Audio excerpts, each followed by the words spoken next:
One, and we're live. I'd like to welcome everybody to Let's Talk Fishing podcast. My name is Jay Angel, and I'm going to be your host for this evening. With me tonight, I have Cody Jones from up by Monroe, Louisiana. Did I say that right, Cody? Yes, sir. Okay, good. Cody, why don't you tell us a little bit about yourself? My name's Cody Jones. I'm 30 years old. I started bass fishing about 3 years ago. I fished my whole life, but just jumped straight into tournament fishing. And here I am 3 years later, just working a somewhat normal job and fishing any and every second I can, any tournament I can jump in.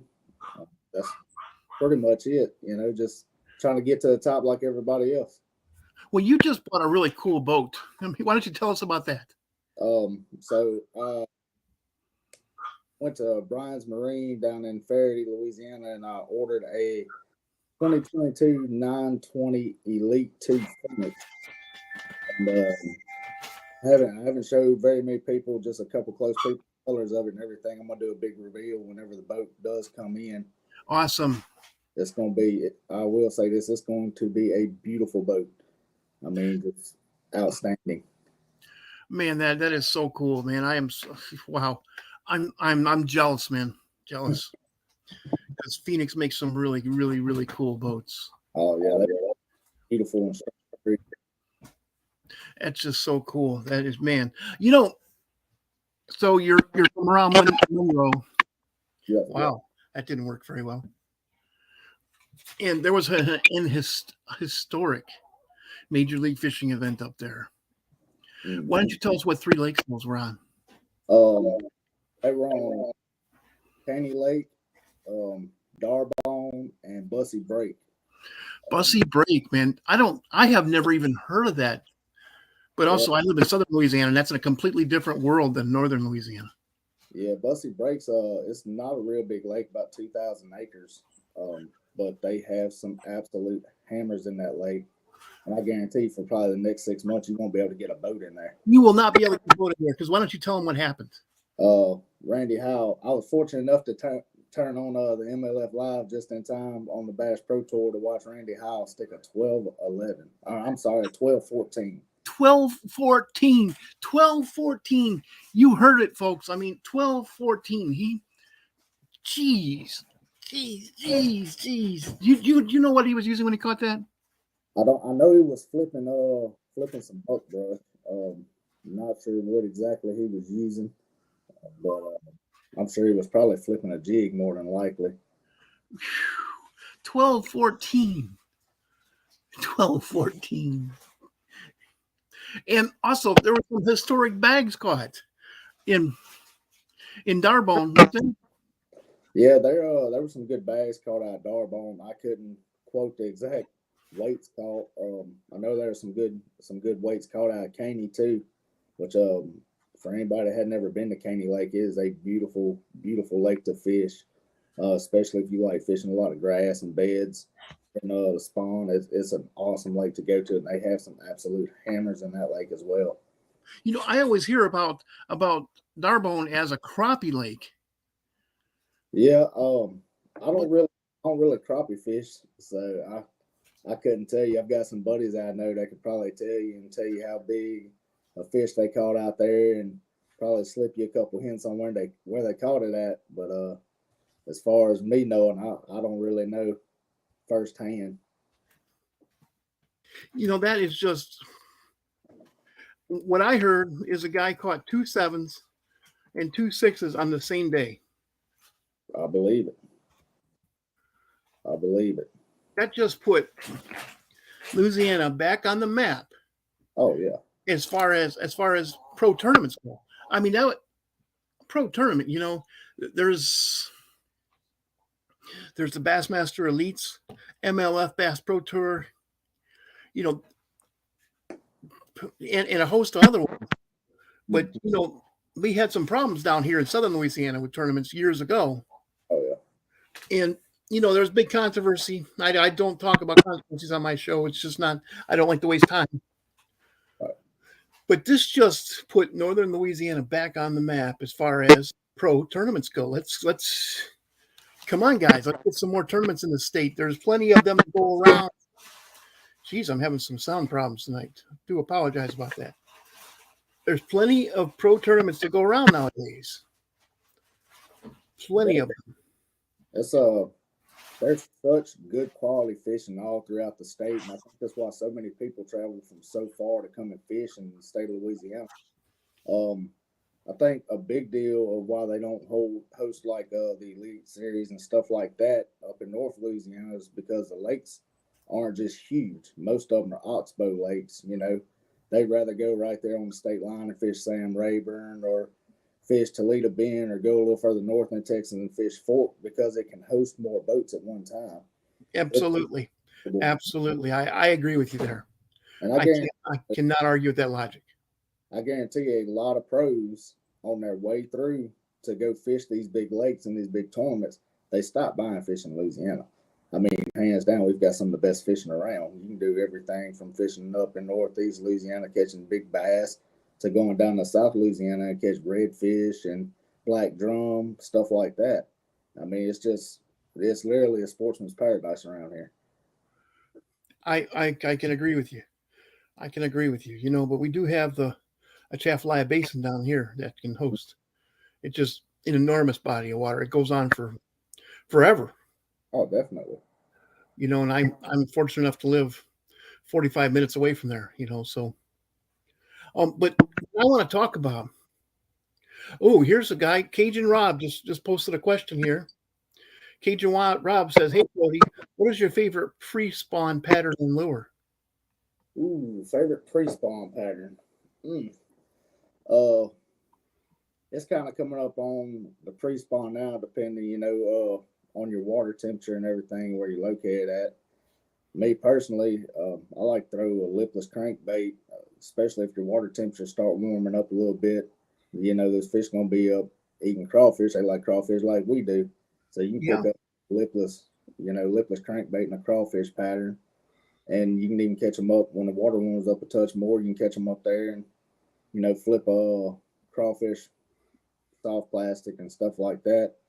But I'd probably have to go with a lipless crankbait. Okay, let me ask you this then: have you jumped on the red bandwagon? On the red bandwagon? Well, you remember what happened last year in Florida?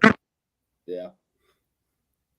So I actually fished this weekend, and I picked up a Bill Lewis rattle trap. Sure. Color, and I caught a beautiful fish over 3 pounds. I hooked one even bigger than that. So it's not a color I normally throw, but this time of year it's a big player. It sure is, and that's a great way to answer that question, buddy. It's not a color we normally throw, but in the pre-spawn, you have to have it. Oh yeah, definitely. It's definitely a key player, in the pre-spawn.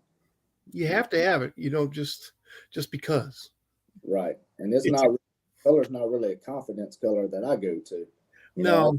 Throwing shad pattern crankbaits most of the time, or flipping something like a watermelon magic or something like that. But boy, they get out of your comfort zone a little bit and fish a color you don't really care to fish. That's a good point. That is a good point, man. Get out of your comfort zone once in a while. I like that, Cody. I like the fact you said that. I've been throwing the pearl color in Bill Lewis rattle traps for so many years, and of course blue, and of course silvers. And I mean, I'm talking since the 1970s. I've been throwing that stuff, and I have caught fish consistently all over the United States using that, and in 3 Canadian provinces.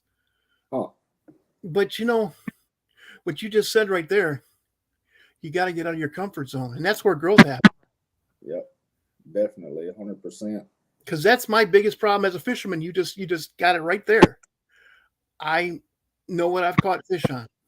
Yep, and that's a lot of anglers' downfall, honestly, in my opinion, is because they fall into that comfort zone, that same routine day in and day out. They know what they're going to catch fish on, know where they're going to catch them at, and that's what they stick to, and they're basically, die by that. That's what they're going to go out there. I'm going to throw this all day long, and if I don't catch a fish, oh well. That's what I call dying. I die. I'm fishing memories, and I die by my memories. Yep. And It happens a lot, and that's where I'm going to have to start growing as a fisherman and listening to Cody.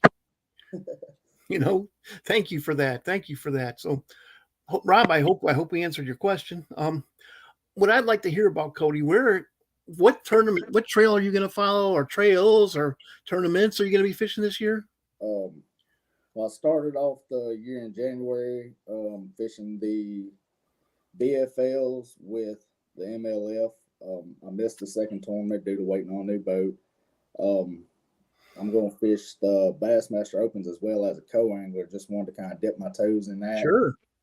I wanted to see kind of both sides of the line, because you got the guys who are diehard MLF fans, followed it from the Mhm. FL, and you got guys who are diehard Bassmaster fans. And I just want to see for myself how each operation is run before I just 100% dive into one or the other to Sure. see what's going to happen. But so far, I'm getting to enjoy it because I'm getting to go and fish lakes I normally wouldn't drive. Like I said, getting out of your comfort zone. I'm having to Hmm. try to fish these lakes that normally I'm not going to just jump in the truck on a weekend to go run down. So it's that's the two I'm gonna run this year, and we're gonna see. Besides our local club tournaments and stuff, we're just gonna see where it goes after there, and be prepared for next season. Well, that's awesome, man. So which ones? So you're gonna which division are you gonna be fishing of the Bassmaster? I'm gonna be fishing. I believe it's the Central Division, if I'm not mistaken. Let me pull it back up right here. I've done looked at so many tournament schedules. Yeah, it's the Central Division for the Bassmasters. And where are they gonna be stopping? April 28th through the 30th, we'll be in Ridgeland, Mississippi, fishing the Ross Barnett Reservoir. Okay. Okay. My boat will be in time for me to go pre-fish that. I heard there's some absolute giant fish in that lake, and I can't wait to go out there and try to catch a couple of them. Sure. Second stop will be September 22nd through the 24th, the Red River in Bossier City, Louisiana. There you go. Be on the home turf, in a sense. I bet you fished that one before.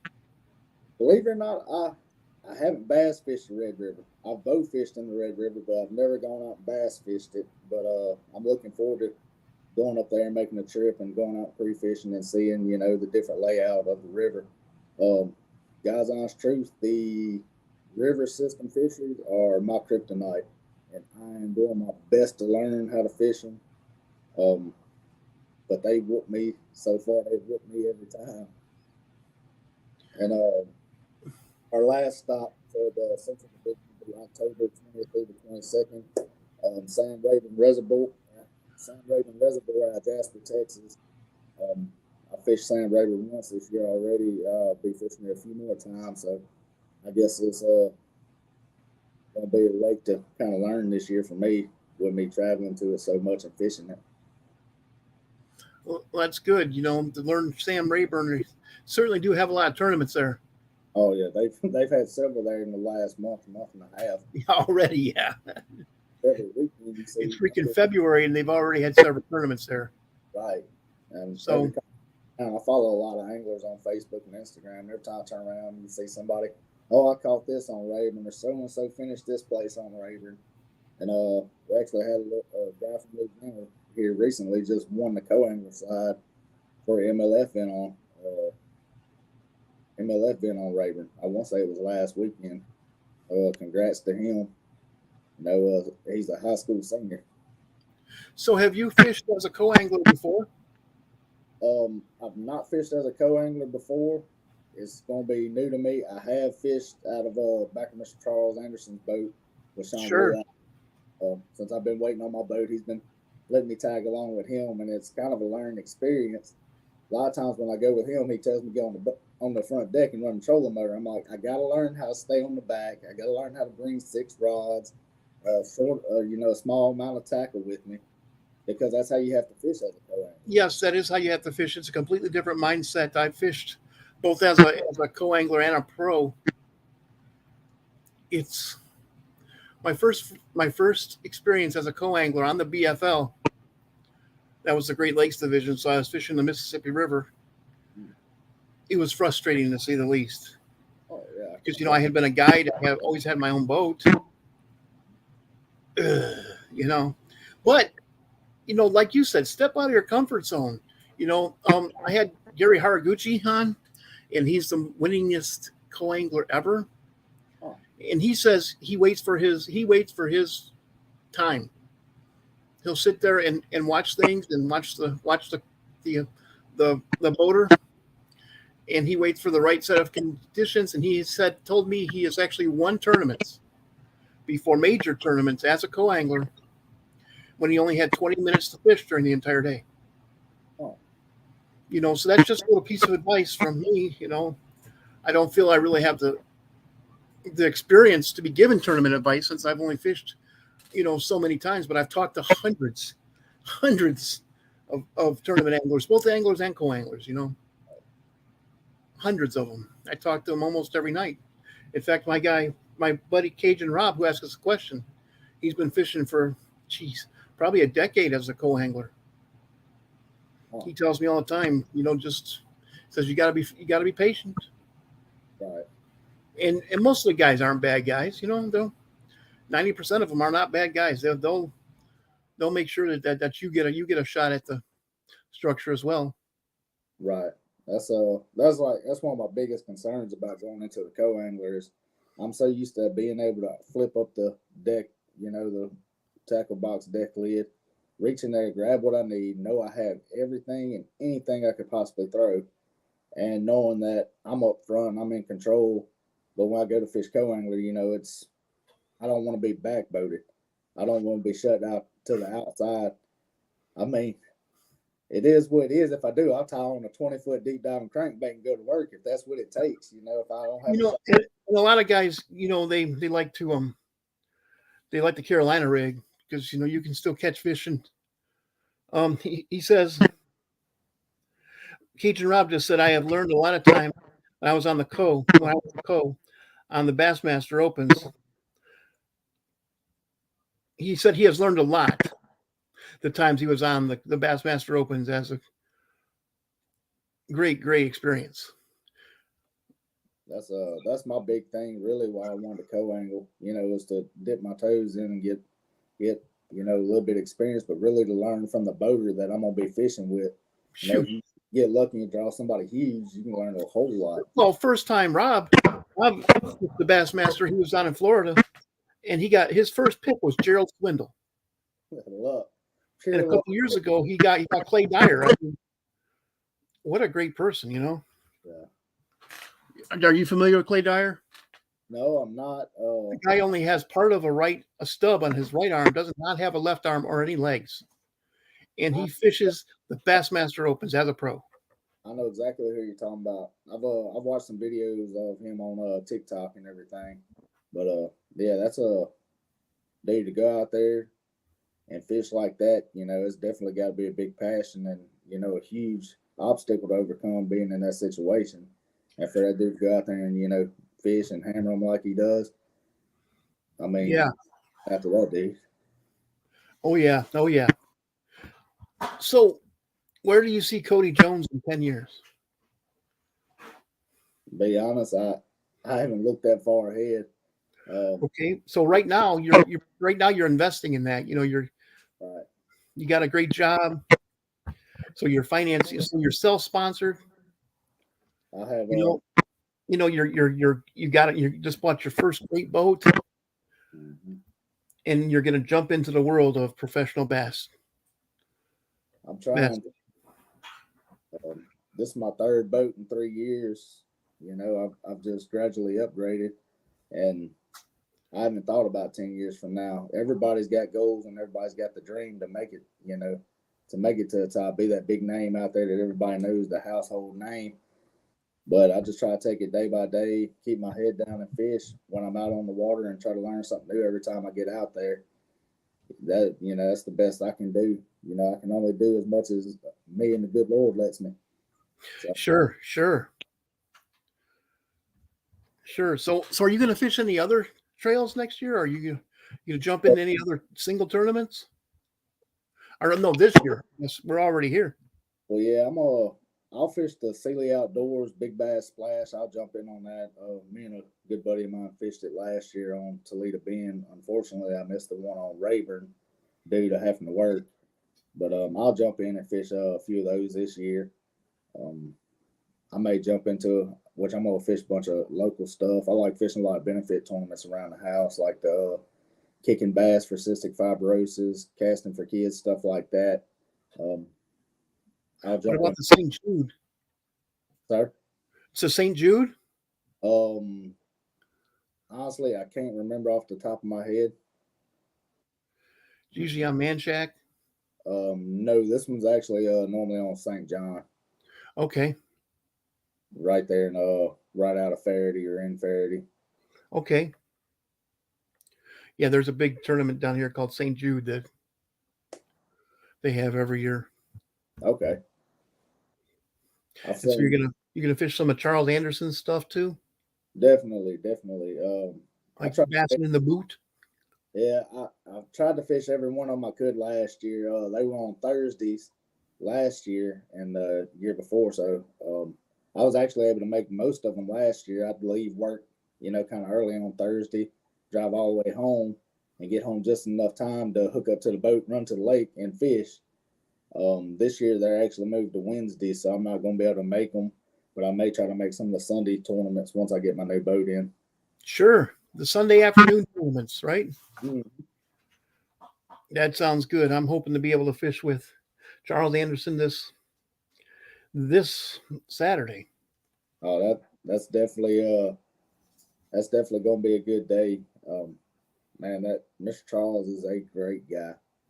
He is. He is. I just guys who we're talking about is Charles Anderson from Bassin in the Boot and also from how do you pronounce that? Shangaloo? Hungaloo Outdoors. Shangaloo Outdoors. There, right there. Shangaloo Outdoors. Yeah, we also have a crawler down there. He makes some soft plastics and also he runs an online fishing newspaper type thing. Yep.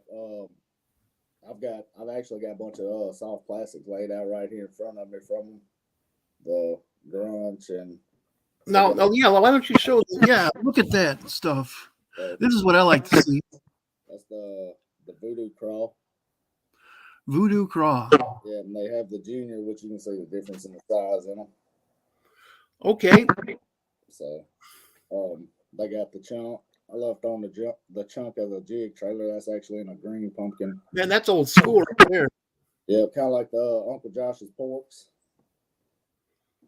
But you don't have to pull them off when you get done fishing because they don't shrivel up. So, Oh yeah. Oh yeah. So you're old enough to remember that, huh? The Uncle Josh porks that made every hook in your tackle box rust because of all the salt on them. I haven't actually personally fished with them, but I've talked to a lot of guys that have, and they just hearing the stories about them is real funny. You know, Well, they came in a glass jar with a metal cap, and the metal cap would rust. And a lot of the Plano boxes back then actually had a little place that you could put your Uncle Josh pork rinds on in, and as soon as you did that, invariably all your hooks were going to rust because of all the salt in them. yeah, So they're actually making them again. yeah, but I'm sure they're making them a whole lot better than they made them back in the 70s. I'm sure they are. I know they're very proud of what they have. I looked at a jar the other Oh, day, 15. everybody had them, and I told you Plano made a special place for them in all their boxes, and that's huge, particularly back then when Plano was was it. Right. And then Flambeau and a whole bunch of other companies came along and started making tackle storage systems, but back then it was Plano, and I mean. I remember the first box my dad bought me when I really got into fishing called the Plano 777. It was about 3 feet long, about 2 feet wide, and a foot and a half tall. And when I filled that thing up with everything I had, it weighed about 40 pounds. And I bet you at the time I only weighed about 80 pounds. So I'd pick that thing up. Hold on, Dad, hold on. I want to take my stuff. He's like, do we have to take that box? Well, you bought it for me. Yeah, we're taking it. Right. That's like any kid growing up that got to grow up fishing, any type of tackle they got, anything and everything, to go fishing with your dad, you wanted to pack that with you. It Oh, wasn't yeah. wasn't necessarily as what you was needing that day, but you were bringing it. It didn't matter. You Oh know, yeah, man. Yes, yes, exactly. Exactly. I used to, man, I lived up north, so I shoveled snow off people's driveways, and then all summer long I would mow lawns, and in the fall I'd rake leaves and do all kinds of things so I could buy better fishing stuff. anything But to get out there and fish. so when's your next tournament, man? The next tournament, I believe, is going to be, I want to say April, the first week in April. Yep, the first weekend in April. It's going to be on Rayburn again. Um, hopefully, fingers crossed. Hopefully, boat will be in. The boat and truck will be wrapped. I'll have all my graphs on. The motor broke in because I'm ready to get out there and let that new 250 Pro XS Mercury eat. 3 tournaments on Rayburn in 1 year, huh? Yep. Not counting any other little open tournaments, or I say little, like Sealy Outdoors is a huge tournament, the Big Bass Splash. They're gonna have one on Rayburn this year. So I'm hoping by then I've done figured it out a little bit. And as soon as you think you figured it out, the fish are going to teach you differently. Yeah. You know how it is. Bass fishing alone is one of the most humbling sports that anybody can get into. I mean, I hate to lose, just like any other competitive person. I absolutely hate to lose, but bass fishing has taught me, in the last 3 years, how to lose with my head up. To be able to keep my head high, even though I got out there and got blowed out. I thought I was a great bass fisherman. I had guided for 17 years, and I had these 3 lakes cold. I knew them like the back of my hand. So I bought myself a 20-foot Triton, a fast boat, and I was going to go up and compete in the BFL, and went up there and practiced and practiced and practiced, and did it a couple years as a co. Then I'm like, okay, I'm going to try a pro. Man, you talk about a humbling experience. Definitely. My hat's off to you guys, man. I mean, it really is. It's not, it's not, it's not easy. It's a lot of work, and it's a huge investment in time, money, everything. Definitely. My hat is off to professional fishermen like you, Cody. I wouldn't go as far as me being a pro, but I appreciate it. I'm Well, just a nobody country boy from Louisiana trying to make a name for himself. well, I once knew a nobody country boy from Michigan, and that nobody was Kevin Van Dam. Right. Yep. From Michigan. When you think about Michigan, you don't think about bass, do you? No. Well, No. I mean smallmouth bass, but man made it big in all types of bass fishing. And I grew up fishing Michigan, and so yes, I do think of bass because I've caught so many bass in Michigan. But most people do not think about professional bass fishermen coming from Michigan. Shows Kevin Van Dam, so. And that really goes to even Mike Iaconelli. I mean, New Jersey, yeah. Urban fishing and everything, and that dude's wild. I mean, that dude's a stick for sure, He and sure is. name for himself. But that just really goes to show that when you put forth the effort and you get out there and hustle and grind, anything can be done. You can do anything as long as you're out there and you're willing to put in the work. How badly do you want it? Exactly. How badly do you want it? Yeah. What are you willing to give up for it? Right. That's it. I don't even like to talk about all the things I gave up for fishing. It just doesn't need to be talked about on the air. Yeah. So yeah, man. So hey, man, do you have any shout outs you'd like to make? Any thank yous to people, organizations, companies? Definitely. Big shout out to all. A lot of people call them sponsors. I call them partners because when I'm laid up at the house sick, they call me to check on me. These are real close friends and real great people in the industry. And even out of the industry that's not, dialed into the fishing. Number one, Shangaloo Outdoors.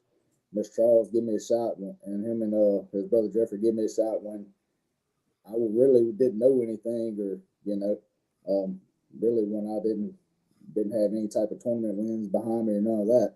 So Rapid Response Diesel Services, Brandon Cootie, great guy, real good friend of mine, awesome mechanic, fabricator, everything. Brian's Marine, Mr. Joey down there, real great guy, down to earth. He really helped me out. A PRP Speed Shop, Pole Dancer Lure, Southern Punch. Mr. Pat with Pole Dancer Lure, real good guy. Mr. Jeff with Southern Punch. Bassinet Boot Magazine, of course, y'all gotta go check that out.